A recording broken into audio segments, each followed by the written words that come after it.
Es un privilegio para mí compartir la palabra de Dios hoy. Mientras estaba pensando en lo que iba a enseñar hoy, estaba dándome cuenta que hay cosas en la vida que podemos hacer en orden, a fuerza tienen que hacerse en cierto orden, y otras que no importa cómo lo hagas. A veces dicen que el orden de los factores no altera el producto. Pues eso en matemáticas hay lugares en los que sí afecta el producto.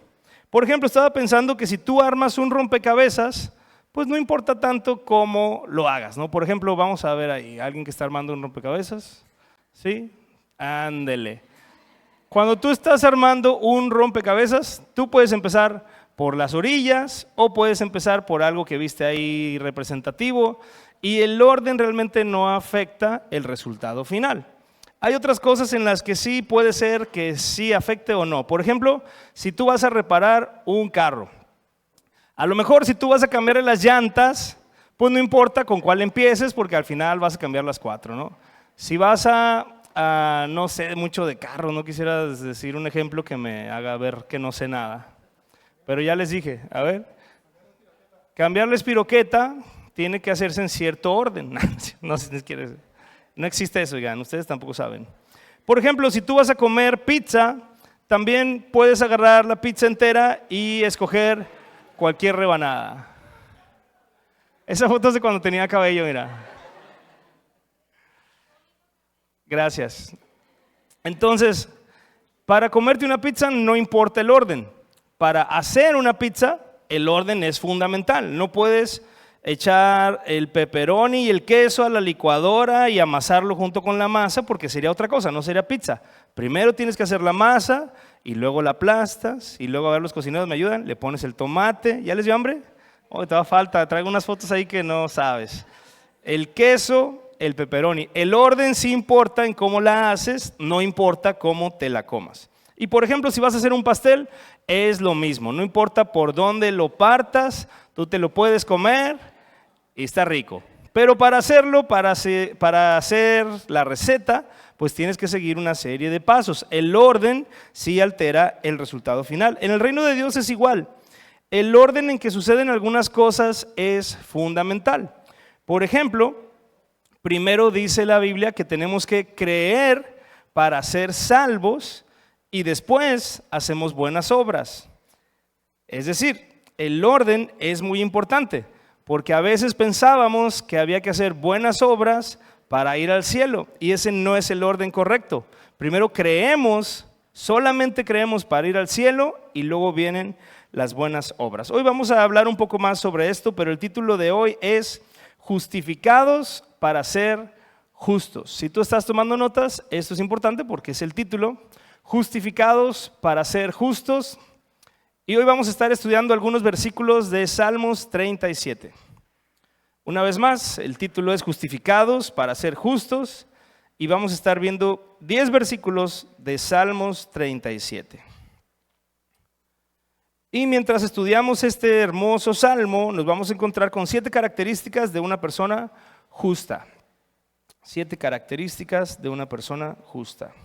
Así que si tienes tu Biblia ahí en físico o en tu celular o en tu tablet, donde la tengas, busca conmigo Salmos 37 y vamos a comenzar leyendo el versículo 1 nada más. ¿Ya están ahí? Salmos 37, 1. Lo bonito de estudiar Salmos es que está ahí a la mitad de la Biblia, entonces si le abres, ahí más o menos lo encuentras. Ayer, no sé cuándo, vi así como un meme que decía, voy a cortar contigo. ¿Por qué? Porque te vi que estabas buscando Salmos en el índice. Como, no sabes dónde está Salmos, entonces ya no quiero andar contigo. Aquí no se preocupen, si no saben dónde está Salmos, búsquenlo, no hay prisa. Salmos 37, 1 vamos a leer. No te inquietes a causa de los malvados, ni tengas envidia de los que hacen lo malo. Bien, este libro de los Salmos, recuerda que es muy representativo, es uno de los libros más famosos y más padres de leer de toda la Biblia.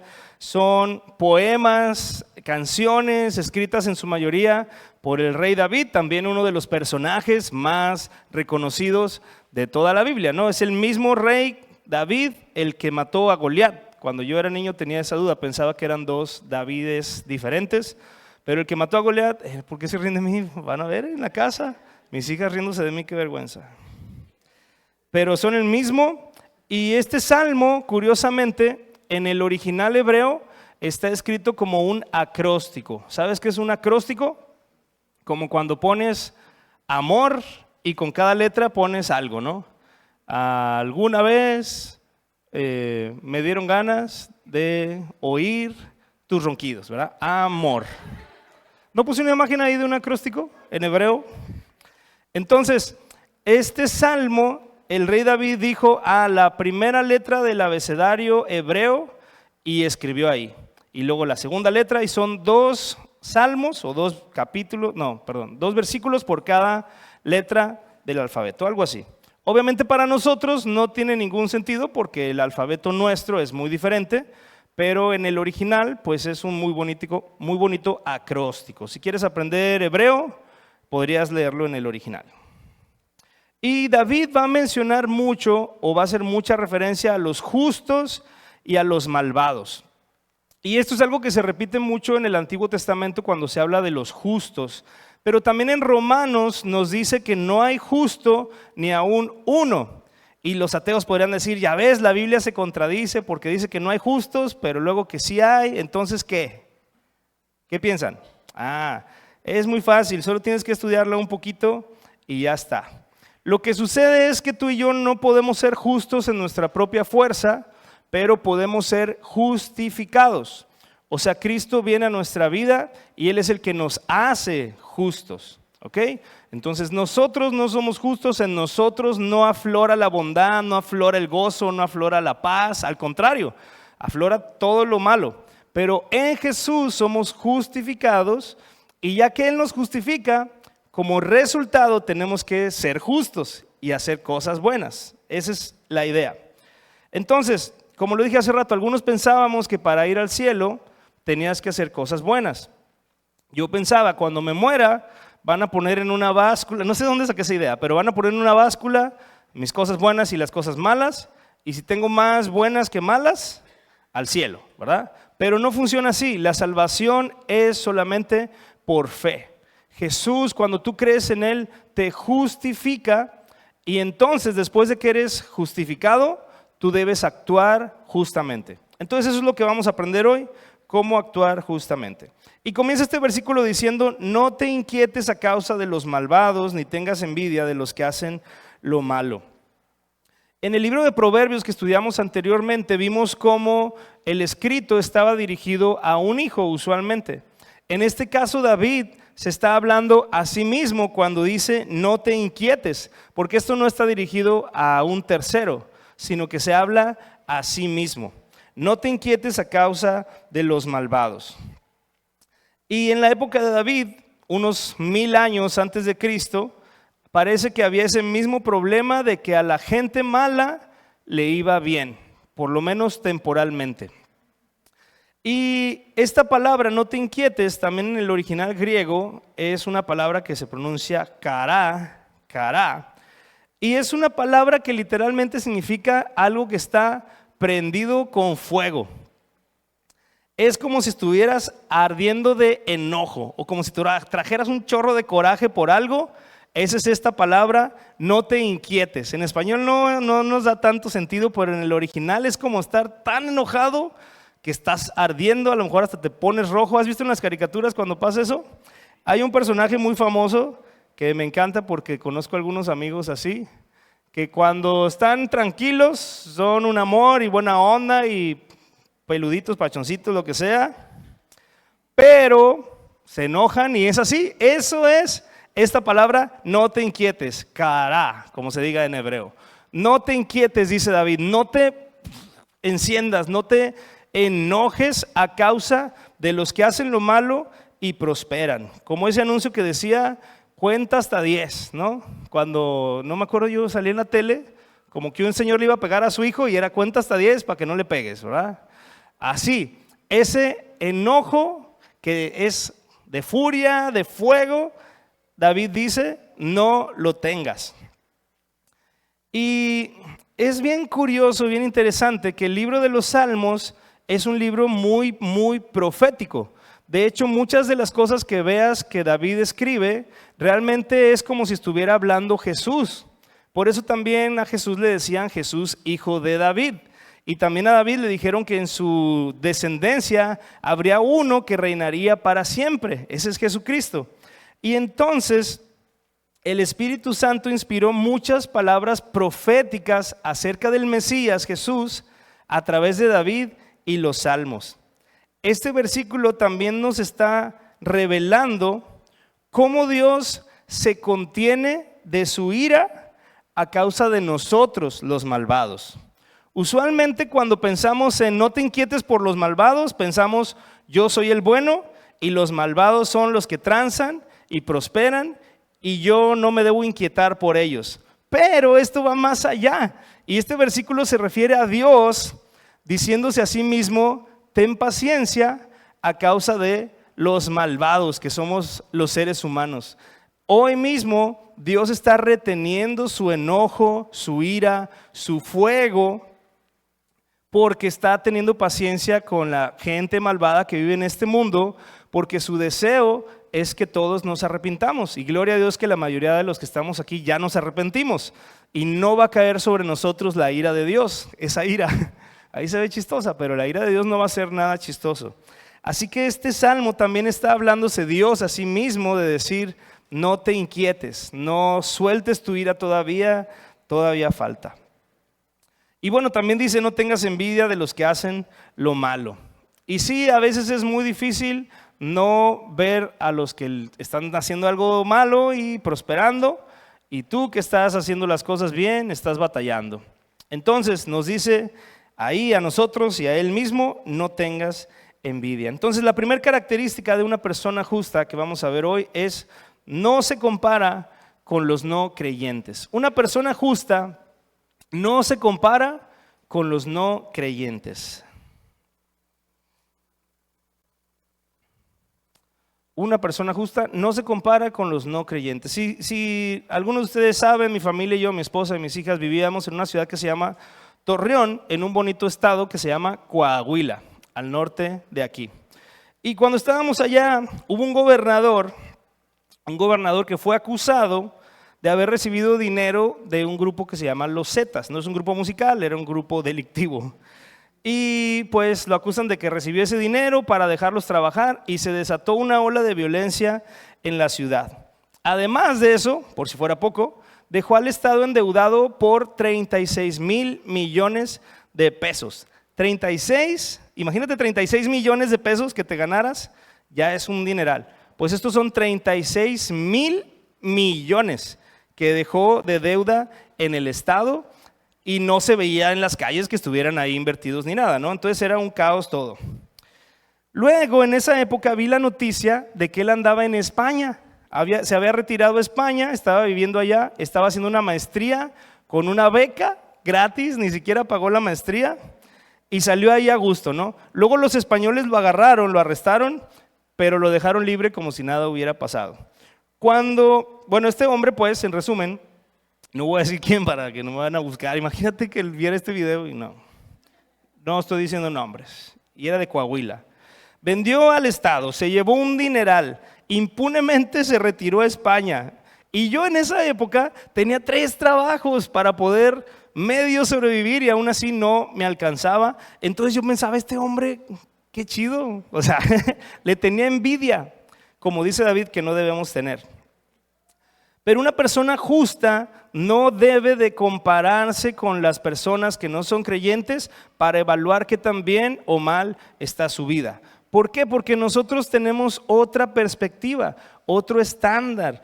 Dice la Biblia, déjame ver, no lo tengo aquí, pero dice la Biblia que las cosas espirituales son eternas y las terrenales son temporales. Entonces, mientras que la gente de este mundo está pensando en cosas terrenales, cosas materiales, nosotros tenemos otra perspectiva porque sabemos que todo lo que vemos aquí es temporal, que se va a destruir, que no dura, y sabemos que tenemos bendiciones y tesoros en el cielo. Fíjate lo que dice precisamente Mateo 6, 19 y 20. Dice, no almacenes tesoros aquí en la tierra, donde las polillas se los comen y el óxido los destruye, y donde los ladrones entran y roban las bicicletas. Almacena tus tesoros en el cielo, donde las polillas y el óxido no pueden destruir y los ladrones no entran a robarse tu bici. Gloria a Dios. Ya lo perdoné, no sé quién es, pero ya lo perdoné, pero todavía tengo ahí una cicatriz. Entonces, un cristiano debe vivir con una perspectiva espiritual, no una perspectiva terrenal. Y ver a los que prosperan al hacer lo malo aquí en la tierra es 100% una perspectiva terrenal. Porque alguien que hace aquí lo malo no va a poder prosperar espiritualmente. Su prosperidad es solamente material, pero eso es temporal y se va a acabar pronto. Pero nosotros tenemos nuestra mirada puesta en las cosas que están en el cielo, donde están protegidas por Dios. Así que cuando te encuentres a ti mismo mirando lo que otros tienen, justa o injustamente, acuérdate que son cosas temporales, cosas que se van a acabar, cosas que van a romperse, descomponerse, oxidarse, y mejor en lugar de gastar tu enfoque y tu dinero en esas cosas, pon tu vista en las cosas de arriba y no en las de la tierra. Ahora vamos a continuar y vamos a brincarnos un poquito a los versículos 4 y 5 para aprender otra característica. Versículo 4 y 5 de Salmos capítulo 37 dice, deleítate en el Señor y Él te concederá los deseos de tu corazón. Entrega al Señor todo lo que haces, confía en Él y Él te ayudará. Este versículo es también un clásico. Deleítate a sí mismo en el Señor, dice otra versión, y Él te concederá las peticiones de tu corazón. Y además había una canción allá por los 90s. Y entonces todo el mundo nos sabíamos este salmo porque decía, oh, ven y deleítate. ¿Se lo saben? El Señor y Él te concederá las peticiones de tu corazón. Muy bien. Ay, o sea, ¿a poco no te deleitas la primera vez que probaste eso? No sé si te acuerdes o cada que la comes es como, ay, qué rico, o sea, ay, Señor. Seguro que esto hay en el cielo también. Pero ese placer, ese deleite es temporal. Te va a durar hasta que se acabe la quesadilla o hasta que te traigan la cuenta. O unos días a lo mejor, si no tienes muy buena digestión. Entonces, aún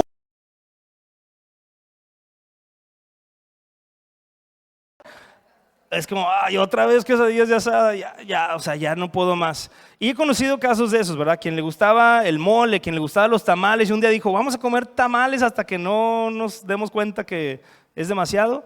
Y al final ya no quieren comer tamales nunca más. Entonces, moraleja, no comas quesadillas de asada todos los días para que las sigas disfrutando. Ahora, también puede ser que haya otras cosas como terminar una carrera. Terminar una carrera universitaria implica sacrificio, esfuerzo, ¿verdad? Inversión y todo. Y cuando alguien termina una carrera es también un gran deleite. Está padre, pero ese deleite te va a durar hasta que te des cuenta que no hay trabajo, ¿verdad? En Estados Unidos salen de la carrera y todavía van a deber esos pagos de la universidad por 20 años, un dineral. Entonces es un deleite bueno, pero dura poco. Incluso los hijos que nos dan un profundo gozo y un profundo deleite cuando nacen, ese gozo se termina cuando te desvelas o cuando tienes que cambiar pañales o cuando tienes que comprar pañales. No se crean, no se termina, es que están aquí mis hijas. No se termina nunca. Está el gozo que Dios da y luego de tener hijos, es innegable. Menos cuando no hacen caso, ¿no? Ay, de veras que... Wow. Segunda característica de las 7 características de una persona justa, se deleita en el Señor. Alguien que es justo se deleita en el Señor. La mayoría de nosotros venimos de otras religiones y luego llegamos a conocer a Cristo.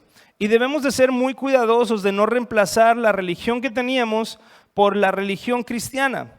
Porque ahí no dice que te deleites en la religión cristiana, ni te deleites siendo cristiano. Parece una cosa muy simple, pero no es lo mismo deleitarse en ser cristiano que deleitarse en Cristo. ¿Me explico? O sea, deleítate en el Señor, no deleítate en el cristianismo. Y a veces hacemos de nuestra religión, o queremos hacer de nuestra religión, nuestro deleite o nuestra fuente de gozo, y decimos, yo estoy yendo a la iglesia, yo me reúno ahí, me la paso muy padre con la gente, pues están bien bonitas las alabanzas. Sí, pero todo eso es cristianismo y no es necesariamente Cristo. Entonces tienes que ser muy cuidadoso de no desviarte y decir, tengo un chorro de cristianismo aquí, pero ese cristianismo no te va a satisfacer. Tienes que poner tu vista en Cristo. Obviamente la iglesia es una herramienta, es un medio a través del cual nos encontramos con Cristo, pero puede ser que algunos nos perdamos en este intento de encontrarnos con Cristo y luego caemos en la iglesia. La religión te va a traer amargura y aburrimiento, pero la relación con Cristo te va a traer alegría y deleite. Y a quien tiene su vista puesta en Cristo nunca le falta gozo y alegría. Tristemente es muy fácil ver cuando una persona ora o no ora. Tristemente y felizmente a lo mejor. Si tú pones atención a los demás o en mí, puedes darte cuenta que tanto oro o no oro en el nivel de alegría y gozo que tenga. Porque la Biblia dice que en la presencia de Dios hay plenitud de gozo. Entonces es como una fórmula casi matemática. Mientras más estás con Dios, más gozo tienes, más alegría, menos amargado estás. Y mientras más amargado estás, quiere decir que estás más lejos de Dios. Perdóname que te lo diga y espero que no estés amargado, ni que te vas a amargar de que te dije amargado. Pero ahí está la solución, busca a Cristo. O sea, no puedes tú estar amargado y decir, no, yo estoy cerca de Dios. No, eso es mentira. Mentira, mentira, mentira. Porque no puede estar triste un corazón que alaba a Cristo, dice la otra canción. Ahora ando muy dicharachero, cantadorcero como Raúl, pero no está Raúl. Pero yo sí soy canciones cristianas, el puras de Juanga y José José, creo.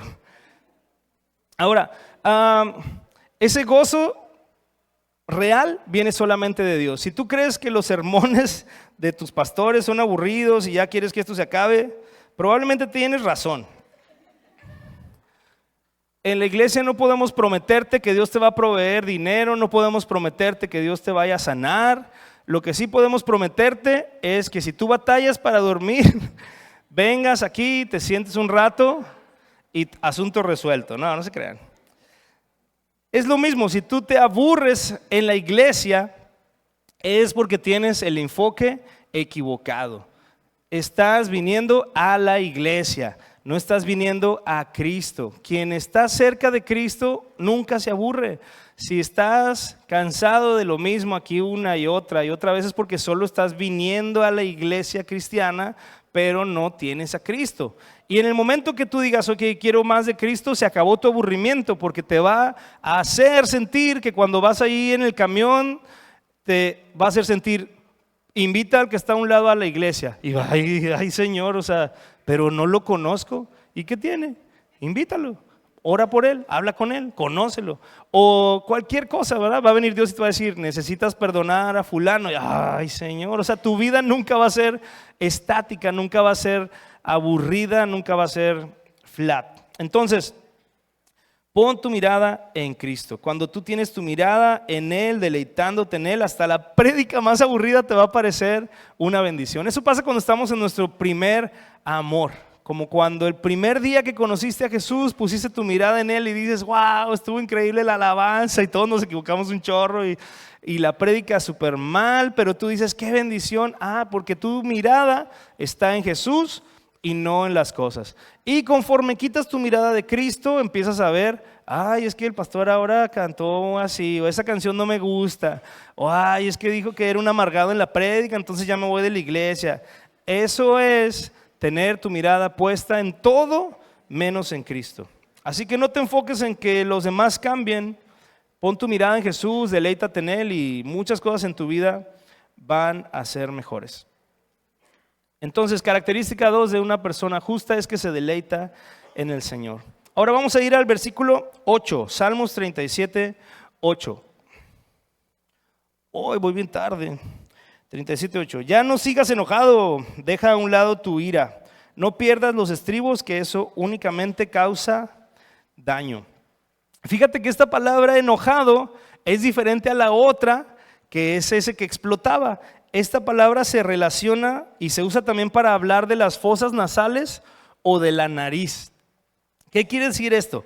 Que es como cuando alguien se enoja, pero poco a poco, no como que explota con fuego, sino que poco a poco se va enojando y va respirando cada vez más fuerte. ¿Has visto que se enoja alguien así como y se le ve la nariz y dices, trae la nariz enojada? Eso es lo que está diciendo aquí, no te enojes.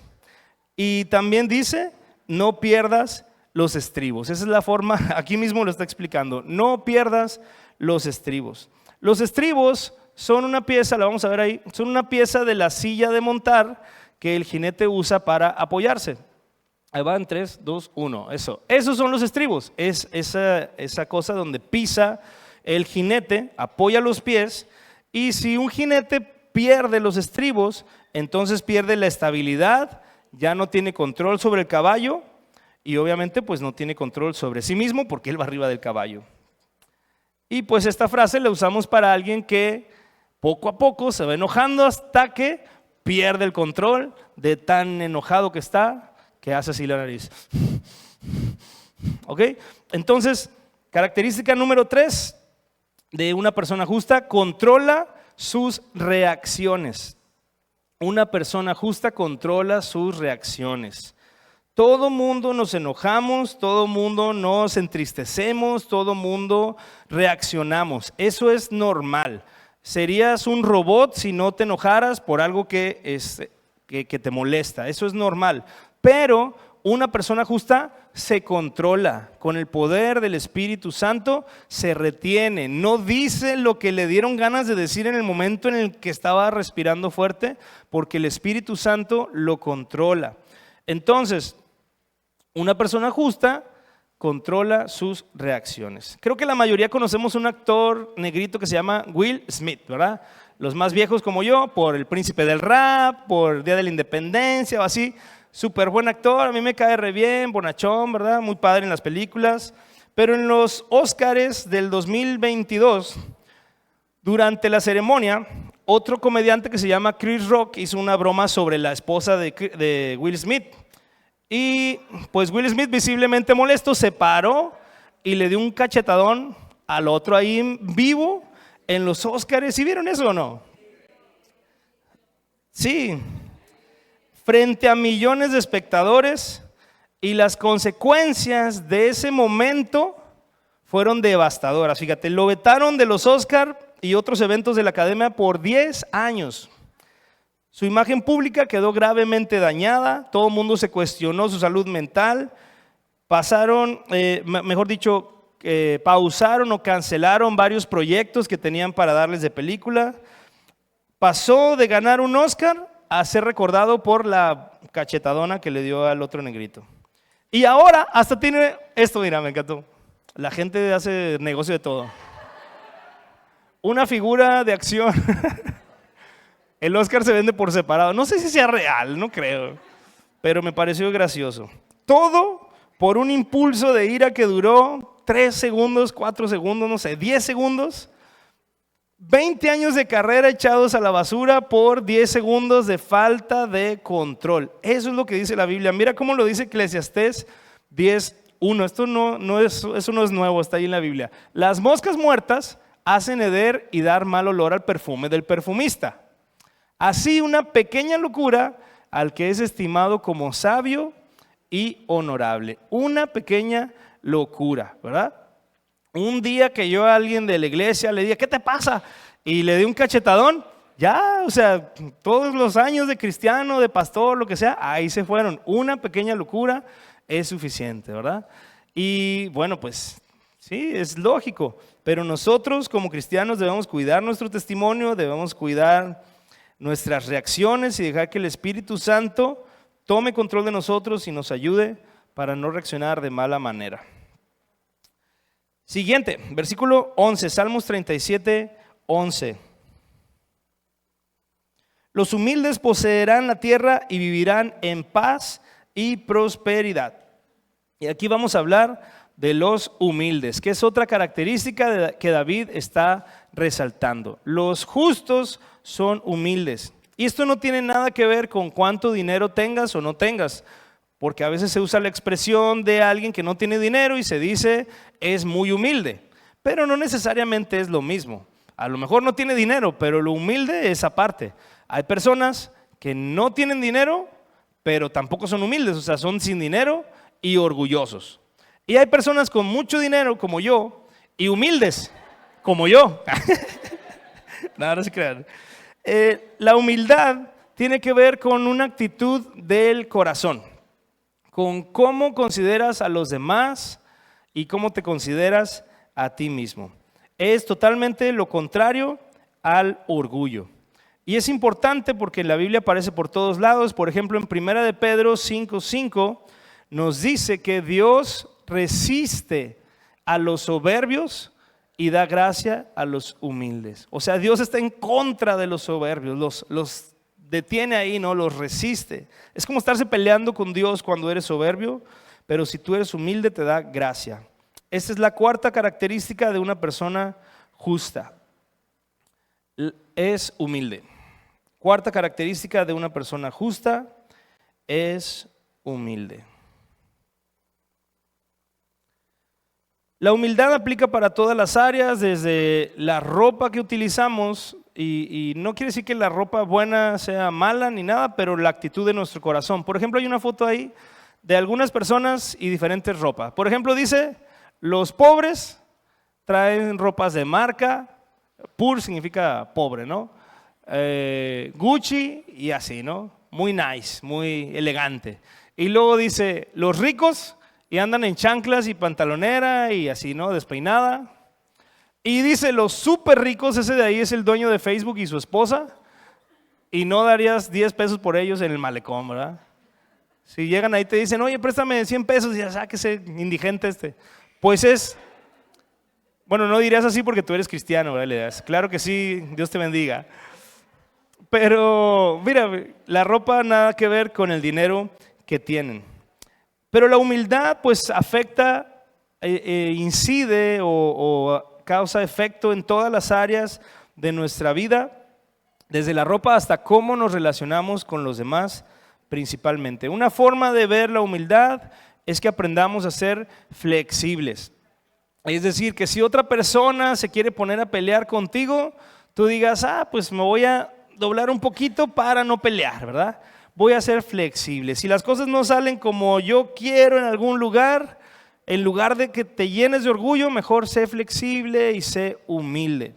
Si te felicitan en tu trabajo, en lugar de llenarte de orgullo por eso, pues eres flexible y dices, Señor, yo sé que esto tú me lo diste, no voy a dejar que este orgullo o esta felicitación me haga sentirme más, toda la gloria sea para ti, y vivir con humildad.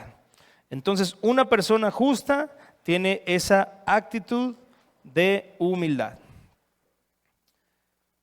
Vamos a Salmos 37, versículos 16 y 17. Esta va a estar dura, prepárense. Es mejor ser justo y tener poco que ser malvado y rico.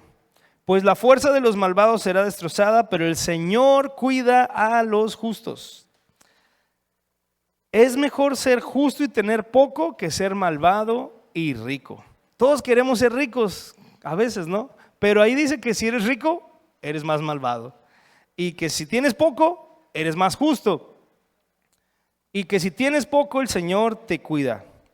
La idea que nos presenta David aquí, al contrastar al rico y al que tiene poco, dice ahí, podríamos decir al pobre, es muy interesante.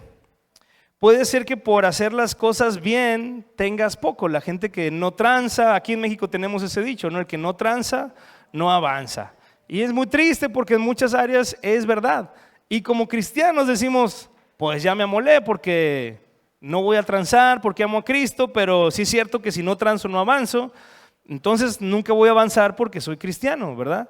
Hay incluso carreras a las que no puedes entrar a trabajar si eres cristiano, no porque nadie te lo prohíba ni te juzguen, pero porque parte de la carrera es transar a los demás, ¿verdad? No voy a decir que los abogados, pero es la primera que se me ocurre. Pero aquí dice que es mucho mejor tener poco porque Dios cuida a los justos. Y esto de tener poco es interesante porque yo he experimentado que no hay oración más profunda, más apasionada, más cercana a Dios que cuando alguien tiene necesidad. O sea, que si ya no tienes nada que comer mañana, hoy vas a hacer oraciones bien profundas y vas a estar ahí de rodillas y toda la noche en vigilia, ¿no? Y leyendo la Biblia y orando hasta en salmos y cánticos y todo, aunque ni cantes, porque no tienes nada y estás desesperado. Mientras más desesperado estás, mejor oras. Pero mientras más cómodos estamos, menos cerca de Dios sentimos que tenemos la necesidad de estar. Cuando tú tienes mucho dinero en el banco o debajo del colchón, es más fácil que no tengas que orar, porque no estás desesperado, porque ahí tienes tu colchoncito, ¿verdad? En el banco y en el colchón también. Por eso es mejor estar contentos con lo que Dios nos da, sea mucho o sea poco. Entonces, característica número 5 de una persona justa, tiene contentamiento. Característica número 5 de una persona justa. ¿En serio son 7:54? Santo Dios, tiene contentamiento.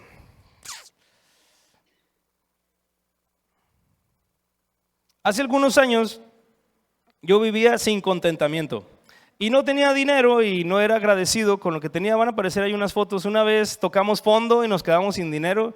Llegué con los últimos pesos a dar una clase en la universidad que estaba y después tuve que caminar como 7 kilómetros esa distancia porque nos iban a prestar, mi suegra nos iba a prestar 200 pesos, una cosa así. Entonces me fui caminando por la orilla de un vado, traía un agujero en el zapato, me acuerdo clarito del zapato izquierdo. En época de lluvias tenía que fijarme dónde pisaba porque se me metía el agua. Y yo era el profesor, entonces me tenía que esconder aparte que no me vieran porque imagínate. Y mientras iba caminando ahí por ese canal y con esa, ahí, justo ahí, y la tierra, yo no iba desanimado, yo iba hablando con Dios y iba orando y ahí estoy casi seguro que Dios comenzó el proceso de traernos a Mazatlán con una canción que se llama Océanos, porque yo canté que tu espíritu me guíe sin fronteras, más allá de las barreras, a donde tú me llames y ¡zas! Acabamos acá en Mazatlán. Pero en febrero, eso fue en enero, en febrero me contrataron como gerente de una nueva empresa de tecnología que era por internet y era para hacer transportes y una cosa muy loca. Me pagaban como nunca me habían pagado, tuve experiencias increíbles y ¿sabes qué pasó? Con la comodidad me enfrié y ya no oraba tanto. Dejé de ir a la iglesia más que los domingos porque era el día que podía. En esa época mis hijas estaban chicas y no estaba con ellas porque todo el día me la pasaba en la oficina, todo el día con gente. Salía muy temprano, regresaba muy noche y sabes, a pesar de que tenía mucho dinero, también así como gasté más, así como gané más, gasté más y ni siquiera era como que, ay, ahora tengo mucho dinero. Me sentía igual de pobre, con más trabajo, sin Dios, sin familia, miserable, no terrible. Y Dios, ¿sabes qué pasó? Pues tuvo que quitar eso para que yo volviera a Él. Y estuvo bien, aprendí que más dinero no es mejor y que hay que estar contentos con lo que uno tiene. Un versículo muy famoso es Filipenses 4:13. Yo te quiero leer Filipenses 4:12. Pablo dijo, sé vivir con casi nada o con todo lo necesario. He aprendido el secreto de vivir en cualquier situación, sea con el estómago lleno o vacío, con mucho o con poco. Así que un cristiano, una persona justa, sabe vivir con contentamiento, contento con lo que Dios te ha dado y agradecido. Salmos 37:26, vamos a correr más. Dice, los justos siempre prestan con generosidad y sus hijos son una bendición. Una vez más, la generosidad no tiene que ver con dinero. Hay personas generosas que no tienen mucho y hay personas con mucho dinero que son bien tacañas. Eso está ligado con lo anterior. Alguien que no está feliz con lo que tiene no va a poder ser generoso. Alguien que no tiene contentamiento no puede ser generoso porque siempre siente que algo le falta. Entonces, cuando te llega dinero, tú dices, me falta esto, me falta el otro, quiero aquí, quiero allá, este carro ya uno nuevo, este teléfono ya está viejo, y siempre tienes algo que quieres. Pero cuando tú tienes contentamiento y te llega un extra, dices, pues yo estoy bien, ahí va, para alguien más, y te vuelves generoso. Adivina cuál es la característica número 6 de una persona justa. Es generoso. Una persona justa es generoso o generosa. Y hay muchas historias de cristianos generosos, pero hoy les quiero hablar de Alan Barnhart. Está muy difícil. Alan Barnhart. Él dirige una empresa millonaria de transporte y construcción pesada. Tiene unas grúas así enormes. Antes de que la empresa creciera, él y su esposa tomaron 2 decisiones clave. Dijeron, vamos a fijarnos un salario modesto, o sea, bajo, sin importar si la empresa crece o no, y vamos a donar la mayor parte de las ganancias a causas cristianas, misiones, plantación de iglesias y ayuda humanitaria. Cuando hicieron eso, su empresa creció y hasta la fecha ellos mantienen el mismo salario de siempre, un salario normal como todos sus trabajadores, y todo el excedente que tienen lo donan para causas cristianas. Ellos son cristianos, usan el dinero que gana su empresa, aproximadamente unos $300 millones al año. El pastor Raúl ya se tardó en escribirles un correo para decirles, yo estoy plantando una iglesia, por favor. Pero tristemente tú y yo nos caen 100 pesos extra y estamos pensando en qué nos gastamos 200 porque tenemos ganas de algo. Un elote, un Dairy Queen, un celular, unos tacos, unas quesadillas de asada. Hay una palabra que resume esto y es discipulado. El discipulado es que tú conoces la Biblia y le explicas a otra persona cómo vivir lo que dice la Biblia. Discipulado. A veces hemos convertido el discipulado solo en una clase y decimos, tenemos una clase de discipulado. Pero eso sucede porque no estamos todos haciendo el trabajo. Si todo el mundo estuviéramos discipulando a otros, no habría necesidad de una clase o de pilares o así, ¿no?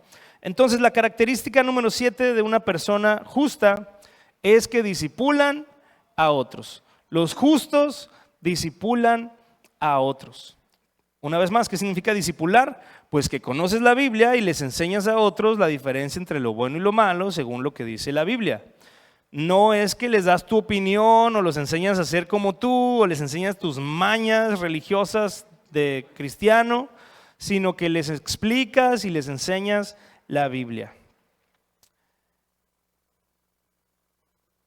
En Mateo 28, 19 y 20 está lo que conocemos como la Gran Comisión. Por lo tanto, vayan y hagan discípulos de todas las naciones, bautizándolos en el nombre del Padre, del Hijo y del Espíritu Santo. Enseñen a los nuevos discípulos a obedecer todos los mandatos que les he dado y tengan por seguro esto, que estoy con ustedes siempre hasta el fin de los tiempos. Hay una cultura urbana, podríamos decir, en la que sucede esto de forma muy natural. Es la cultura del skate, los que andan en patinetas. Yo nunca anduve en patineta, la única vez que me subí me caí y ya dije, no, yo no voy a andar subiendo esto. Pero cuando estás ahí con tus amigos, básicamente pasa esto, discipulado. Los que saben más le enseñan a los nuevos, pero no se consideran los maestros, los elegidos, los santos, simplemente son los que saben un poco más, los que son más viejos a lo mejor, los que pueden enseñarle un truco a otro que va llegando.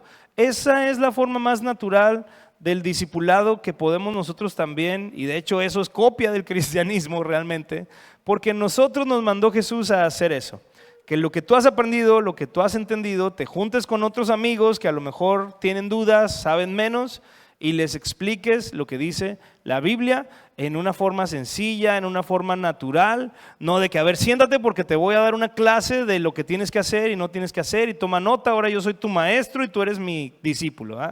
Pues, no sé, no funciona así. Es algo más natural, es algo más social, por decirlo de alguna manera, y al mismo tiempo totalmente espiritual.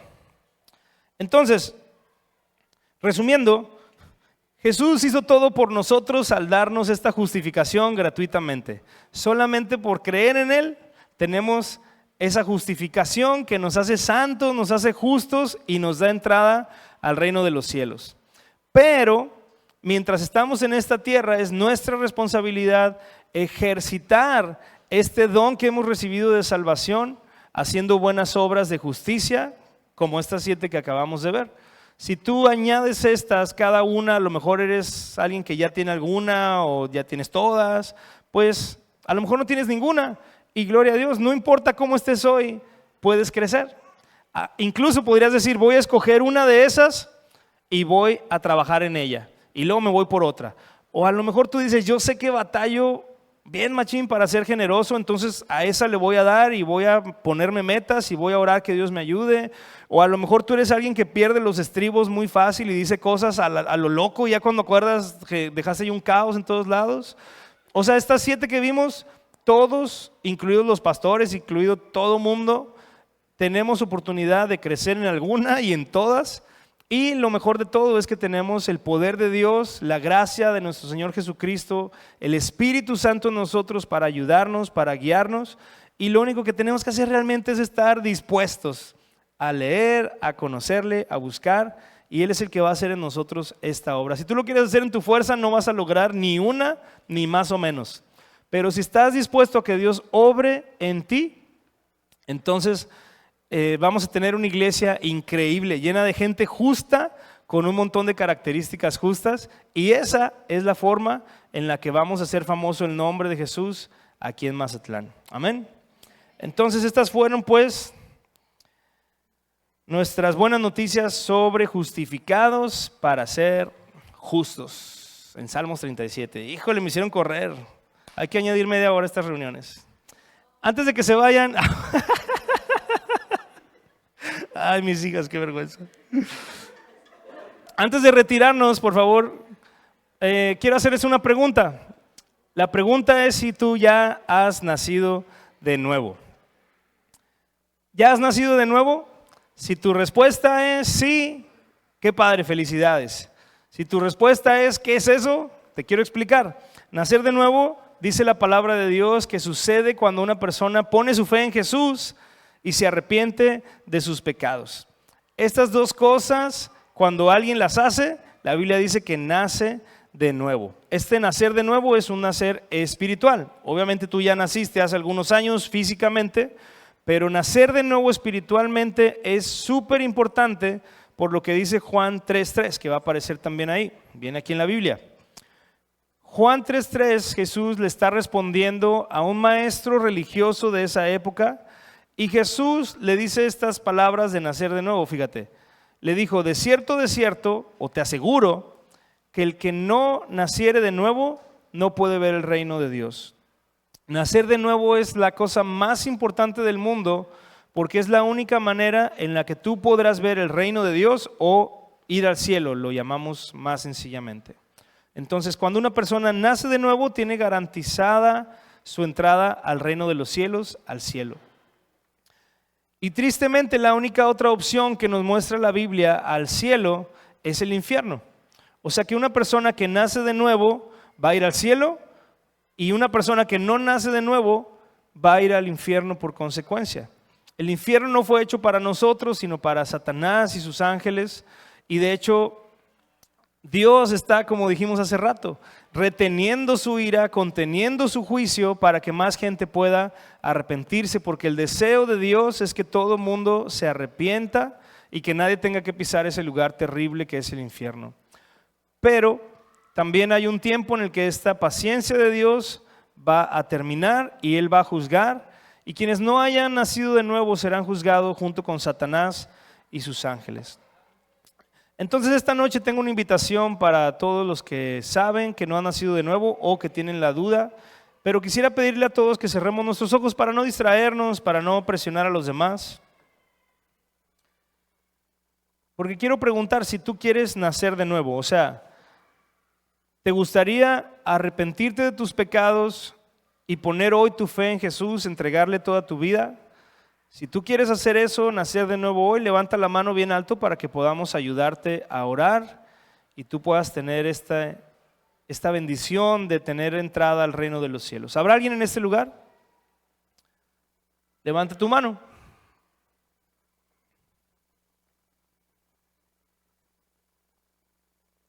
Esto también es para quienes nos vean por internet, sea que estés en vivo o en una grabación. Si tú quieres saber más sobre nacer de nuevo, quieres contactar a nuestra iglesia, va a aparecer un número en tu pantalla y nos encantaría saber de ti, nos encantaría conocerte, ayudarte a encontrar una iglesia, especialmente si estás en Mazatlán, pues invitarte a que vengas aquí y poder ayudarte en este nuevo caminar con Cristo. Pero por favor, escríbenos.